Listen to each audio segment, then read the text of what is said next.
17 ତାରିଖରେ ଓଡ଼ିଶା ବନ୍ଦର ଡାକରା ଦେଇଛି କଂଗ୍ରେସ। କଂଗ୍ରେସ ବାମ ଦଳ ସମେତ 7 ରାଜନୈତିକ ଦଳର ଓଡ଼ିଶା ବନ୍ଦ ଡାକରା ଦିଆଯାଇଛି। ବାଲେଶ୍ୱରର ଘଟଣାକୁ ବିରୋଧ କରି ଓଡ଼ିଶା ବନ୍ଦ ଡାକରା ଦିଆଯାଇଥିବାର ଜଣାପଡ଼ିଛି। ଆଜି ସବୁ ସହରରେ କ୍ୟାଣ୍ଡେଲ ଜାଳି ମୃତା ସୌମ୍ୟାଶ୍ରୀଙ୍କ ଅମର ଆତ୍ମାର ସଦ୍ଗତି କାମନା କରାଯିବ। 18 ଯାଏ ପ୍ରବଳ ବର୍ଷା, ସତର୍କ ରହିବାକୁ ଚେତାଇଲା ପାଣିପାଗ ବିଭାଗ।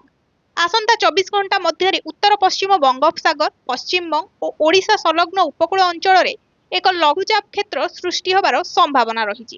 ଏହାର ପ୍ରଭାବରେ ଆଜିଠୁ ଜୁଲାଇ 18 ତାରିଖ ପର୍ଯ୍ୟନ୍ତ ରାଜ୍ୟର ବିଭିନ୍ନ ଜିଲ୍ଲାରେ ପ୍ରବଳରୁ ଅତି ପ୍ରବଳ ବର୍ଷା ଓ ବଜ୍ରପାତ ସହ ଝଡ଼ ବର୍ଷା ହେବାର ସମ୍ଭାବନା ରହିଛି।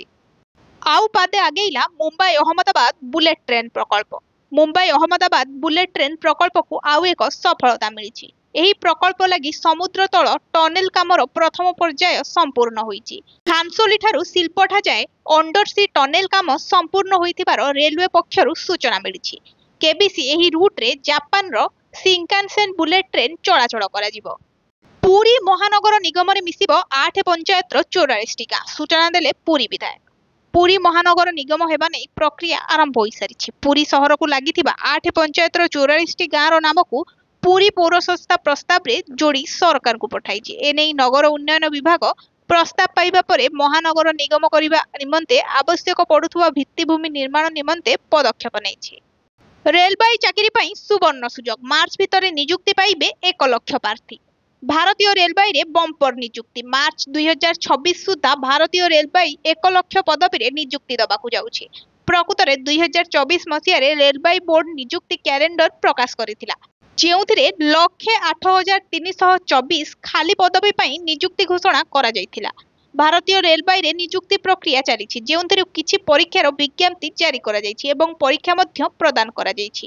ଏପର୍ଯ୍ୟନ୍ତ କିଛି ପରୀକ୍ଷାର ବିଜ୍ଞପ୍ତି ଜାରି ହେବାକୁ ବାକି ରହିଛି। ସୌମ୍ୟାଶ୍ରୀଙ୍କ ମୃତ୍ୟୁ ଘଟଣା ପରେ ପ୍ରେସ୍ ମିଟ୍ କରି ବିଜେଡିର ବଡ଼ ଘୋଷଣା। ଜୀବନ ଯୁଦ୍ଧରେ ହାରିଯାଇଛନ୍ତି ବାଲେଶ୍ୱର ଫକୀରମୋହନ ସ୍ୱୟଂଶାସିତ ମହାବିଦ୍ୟାଳୟର ଇଣ୍ଟିଗ୍ରେଟେଡ୍ ବିଇଡି ଦ୍ୱିତୀୟ ବର୍ଷର ଛାତ୍ରୀ ସୌମ୍ୟାଶ୍ରୀ ବିଶି। ସୌମ୍ୟାଶ୍ରୀଙ୍କ ମୃତ୍ୟୁକୁ ନେଇ ଉତ୍ତେଜନା ବଢ଼ିବାରେ ଲାଗିଛି। ଏହି ଘଟଣାକୁ ନେଇ ରାଜ୍ୟ ସରକାରଙ୍କୁ ବିରୋଧୀ ଘେରିବା ସହ ପ୍ରଶ୍ନବାଣରେ ଘାଇଲା କରିଛନ୍ତି। ବିଜେଡି ବଡ଼ ଦାବି କରିଛି। ପ୍ରେସ୍ ମିଟ୍ କରି ବିଜେଡି କହିଛି, ଏହା ଏକ ଛୋଟ କଥା ନୁହେଁ। ଏହା ସାରା ନାରୀ ଜାତି ପାଇଁ ଅସମ୍ମାନ, ସାରା ଛାତ୍ରୀ ସମାଜ ପାଇଁ ଅସମ୍ମାନ। ଏହାକୁ କେବେ ବି କ୍ଷମା କରାଯିବ ନାହିଁ। ଦୋଷୀଙ୍କୁ ଦଣ୍ଡ ମିଳିବା ଦରକାର। ହେଲେ ସରକାର କାହାକୁ ଦଣ୍ଡ ଦେବେ ତାଙ୍କୁ ନିଜେ ମୃତା ସୌମ୍ୟାଶ୍ରୀ ଟ୍ୱିଟ୍ କରି ଘୋଷଣା ସମ୍ପର୍କରେ ଜଣାଇଥିଲେ। ହେଲେ ସରକାରଙ୍କ ଅପାରଗତା ଯୋଗୁଁ ନ୍ୟାୟ ମିଳିପାରିଲା ନାହିଁ। କାହାକୁ ଦଣ୍ଡ ଦିଆଯିବ ବୋଲି ପ୍ରଶ୍ନ କରିଛି ବିଜେଡି। ସରକାର ପ୍ରତ୍ୟକ୍ଷ ଭାବେ ଦାୟୀ। ସରକାରଙ୍କ ମୃତ ପରିବାରକୁ 2 କୋଟି କ୍ଷତିପୂରଣ ଦେବାକୁ ଦାବି କରୁଛୁ। ରାସନ କାର୍ଡକୁ ନେଇ ଆସିଲା ବଡ଼ ଅପଡେଟ୍। 3 ମାସରେ ଇ-କେୱାଇସି ନ କଲେ କଟିଯିବ କାର୍ଡ। ରାସନ କାର୍ଡ ପାଇଁ 20,85,000 ଲୋକ ଇ-କେୱାଇସି କରିନାହାନ୍ତି। ଏନେଇ ଖାଦ୍ୟ ଯୋଗାଣ ମନ୍ତ୍ରୀ କୃଷ୍ଣଚନ୍ଦ୍ର ପାତ୍ର ସୂଚନା ଦେଇଛନ୍ତି। ଇ-କେୱାଇସି ନ କରିଥିବା ଲୋକଙ୍କ ଚାଉଳ ବନ୍ଦ କରାଯାଇଛି। ଯଦି ଚାଉଳ ଯାଉନି, ସେମାନେ ଇ-କେୱାଇସି କଲେ ସରକାର ଚାଉଳ ଦେବେ। ଇ-କେୱାଇସି କରିନଥିବା ଲୋକଙ୍କ ପାଇଁ ସରକାର 3 ମାସ ଅପେକ୍ଷା କରିବେ। କାର୍ଡଗୁଡ଼ିକ ସେହି ସମୟରେ ସସ୍ପେଣ୍ଡ ଅବସ୍ଥାରେ ରହିବ। 3 ମାସରେ ଇ-କେୱାଇସି ନ କଲେ କାର୍ଡଗୁଡ଼ିକ ସରକାର କାଟିଦେବେ।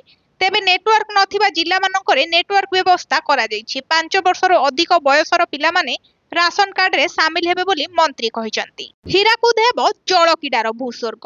ହୀରାକୁଦରେ ହେବ କ୍ରୁଜ୍ ଓ ବୋଟିଂ ଜେଟି ଟର୍ମିନାଲ। ଆକର୍ଷଣ ସାଜିବ ଲେଜର ଶୋ। ଅଶୋକ ନିବାସ ନିକଟରେ ମିଳିବ କେରଳ ଶୈଳୀର କାରାଭାନ ପାର୍କ। ସନ୍ଧ୍ୟାରେ ଝଟକିବ ୱାଟର ଲେଜର ମ୍ୟୁଜିକ୍ ଶୋ। ଜଳଭଣ୍ଡାରରେ ହେବ କ୍ରୁଜ୍ ଟର୍ମିନାଲ। ଗୋଆ ଓ ଭେନ୍ସି ସହର ଭଳି ବୋଟ୍ ହାଉସ ଉପଭୋଗ କରିବେ ପର୍ଯ୍ୟଟକ। ୱାଟର ସ୍ପୋର୍ଟସର ନିର୍ମାଣ ପାଇଁ କରାଯିବ ସ୍ଥାୟୀ boating jetty terminal. Bombay stock ଏକ୍ସଚେଞ୍ଜକୁ ବୋମାରେ ଉଡ଼ାଇ ଦେବାକୁ ଧମକ ଦିଆଯାଇଛି। ଏହାପରେ ବମ୍ବେ ସ୍କ୍ୱାଡ୍ ସମଗ୍ର କୋଠାକୁ ତଲାସି ନେଇଛି। ତଥାପି ଏଥିରେ କିଛି ସନ୍ଦେହଜନକ ବସ୍ତୁ ମିଳିନାହିଁ। ଏହି ମେଲ୍ କମ୍ରେଡ୍ ବିଜୟନଙ୍କ ପରିଚୟପତ୍ର ସହିତ ଜଣେ ଅଜଣା ବ୍ୟକ୍ତି ପଠାଇଥିଲେ, ଯାହା ବମ୍ବେ ଷ୍ଟକ୍ ଏକ୍ସଚେଞ୍ଜ କୋଠାକୁ ଉଡ଼ାଇ ଦେବାକୁ ଧମକ ଦେଉଥିଲେ ଏବଂ ଦାବି କରିଥିଲେ ଯେ ବମ୍ବେ ଷ୍ଟକ୍ ଏକ୍ସଚେଞ୍ଜର ଟାୱାର କୋଠାରେ 4ଟି RDX IED ବୋମା ରଖାଯାଇଛି, ଯାହା ଅପରାହ୍ନ 3ଟାରେ ବିସ୍ଫୋରଣ ହେବ। ତଥାପି ପୁଲିସ ଦଳ ଏବଂ ବଡ଼ ସ୍କ୍ୱାଡ୍ ଘଟଣାସ୍ଥଳରେ ପହଞ୍ଚି ପୁଙ୍ଖାନୁପୁଙ୍ଖ ଖୋଜାଖୋଜି କରିଥିଲେ। ବିମାନ ଉଡ଼ାଣ ପାଇଁ ନୂଆ ନିୟମ ଜାରି କଲେ ସରକାର। ଭାରତ ସରକାର ବିମାନ ଉଡ଼ାଣ ସମ୍ପର୍କରେ ନୂତନ ନିୟମର ଏକ ଡ୍ରାଫ୍ଟ ଜାରି କରିଛନ୍ତି। ଭାରତୀୟ ବିମାନ ନିୟମ 2025 ଅନୁଯାୟୀ ଏବେ ସରକାର 30 ଦିନ ମଧ୍ୟରେ ଏହି ନିୟମଗୁଡ଼ିକ ଉପରେ ଯେକୌଣସି ମତାମତ କିମ୍ବା ପରାମର୍ଶ ପଠାଇବାକୁ ଲୋକଙ୍କୁ କହିଛନ୍ତି। ଏହି ନିୟମଗୁଡ଼ିକରେ ବିମାନ, ଡ୍ରୋନ୍, ହେଲିକପ୍ଟର, ପାଇଲଟ, ବିମାନ ଉଡ଼ାଣ ଯୋଗ୍ୟତା ଭଳି ସମସ୍ତ ବିଷୟର ଶବ୍ଦର ପରିଭାଷା ସ୍ପଷ୍ଟ ଭାବରେ ଦିଆଯାଇଛି। ଏହା ମଧ୍ୟ ନିଷ୍ପତ୍ତି ନିଆଯାଇଛି ଯେ ପଞ୍ଜୀକରଣ ଏବଂ ଆବଶ୍ୟକୀୟ କାଗଜପତ୍ର ବିନା କୌଣସି ବିମାନ ଉଡ଼ିପାରିବ ନାହିଁ। ସରକାରଙ୍କଠାରୁ ଲିଖିତ ଅନୁମତି ନିଆଯାଇଥିଲେ ହିଁ ବିମାନରେ ଅସ୍ତ୍ରଶସ୍ତ୍ର, ବୋମା କିମ୍ବା ସାମରିକ ସମ୍ବନ୍ଧୀୟ ଜିନିଷ ବହନ କରାଯାଇପାରିବ। ନିୟମଗୁଡ଼ିକରେ ଏହା ମଧ୍ୟ ଉଲ୍ଲେଖ କରାଯାଇଛି ଯେ ସମସ୍ତ ଡକୁମେଣ୍ଟ ଡିଜିଟାଲ ରୂପରେ ହେବା ଉଚିତ ଏବଂ ଫିସ୍ ମଧ୍ୟ ଅନଲାଇନରେ ଜମା କରାଯିବ। ଏହି ନିୟମଗୁଡ଼ିକ କେବଳ ଭାରତରେ ପଞ୍ଜୀକୃତ ବିମାନ ପାଇଁ ପ୍ରଯୁଜ୍ୟ ହେବ ନାହିଁ, ବରଂ ଭାରତରେ କାର୍ଯ୍ୟ କରୁଥିବା ବିଦେଶୀ ଦେଶର ବିମାନ ପାଇଁ ମଧ୍ୟ ପ୍ରଯୁଜ୍ୟ ହେବ। ସୁକନ୍ୟା ସମୃଦ୍ଧି ଯୋଜନା ଭାରତ ସରକାରଙ୍କର ବେଟି ବଚାଓ ବେଟି ପଢ଼ାଓ ଅଭିଯାନରେ ଅନ୍ତର୍ଗତ ଏହି ଯୋଜନା ଆରମ୍ଭ କରାଯାଇଛି।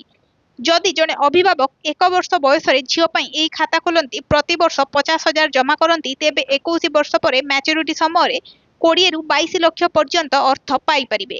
ଯେଉଁ ପିତାମାତାଙ୍କର ଝିଅ 10 ବର୍ଷରୁ କମ୍ ବୟସରେ ଅଛନ୍ତି, ସେମାନେ ଏହି ଖାତା ଖୋଲିପାରିବେ।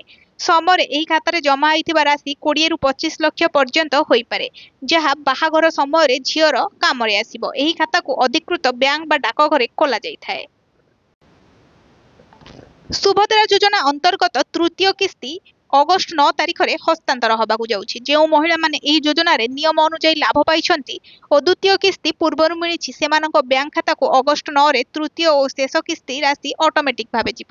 ଯେଉଁମାନେ ସମୟରେ ଫର୍ମ ଭରିଛନ୍ତି, ପ୍ରଥମ ଓ ଦ୍ୱିତୀୟ କିସ୍ତି ମିଳିସାରିଛି ଓ ବ୍ୟାଙ୍କ ଖାତା ସଠିକ୍ ଅଛି, ସେମାନଙ୍କୁ ଏହି ତୃତୀୟ କିସ୍ତି ନିଶ୍ଚିତ ଭାବେ ମିଳିବ। ଯେଉଁମାନଙ୍କୁ ମିଳିନାହିଁ, ସେମାନଙ୍କୁ ଏକାଥରକେ 15,000 ଟଙ୍କା ମିଳିବ ଯଦି ସେମାନେ 21 ବର୍ଷରୁ ଉର୍ଦ୍ଧ୍ୱ ହୋଇଯାଇଥିବେ ଓ ଆପ୍ଲାଏ କରିଥିବେ ସୁଭଦ୍ରା ଯୋଜନା ପାଇଁ।